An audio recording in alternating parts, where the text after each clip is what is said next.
Hi, Noel. I hope you're having a great week.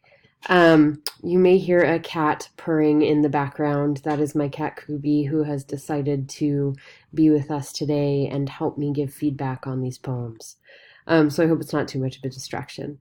Um, I wanted to discuss your poems, and the first one, The Place I Call Home. First of all, I wanted to let you know that I really like the title, and I really like the title of your second prompt, Wildcat Central. I think so often what titles do is they give your readers an opportunity to really connect with the content, what's to come. Um, and I think that these are both functioning really well here. So I wanted to make sure to mention that.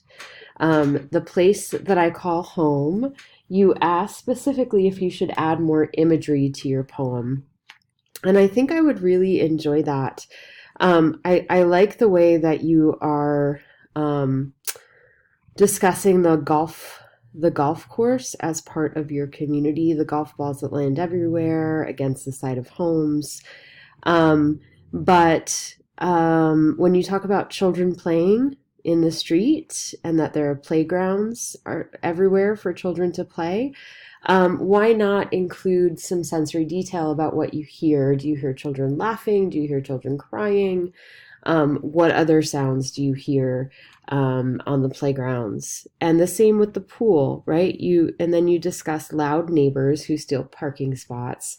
But tell us more about what is loud about the neighbors. That would be some more interesting details and imagery, and that would help us to picture your neighborhood a little better.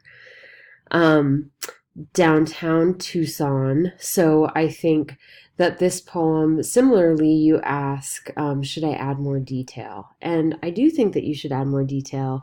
I think in particular, when you end the poem with, and I think to myself, I can't wait to be a wildcat myself.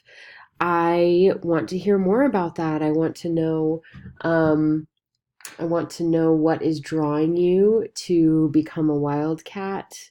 Um, what's drawing you to the University of Arizona. I want to know about your interest in being a student there, what you're interested in studying. I think that that ending is a great opportunity to expand it even an entire another stanza and give more details about what part of being a student at the University of Arizona, what part of being a wildcat you're really looking forward to. So thank you so much for your poems this week, and I look forward to where you go with editing these pieces.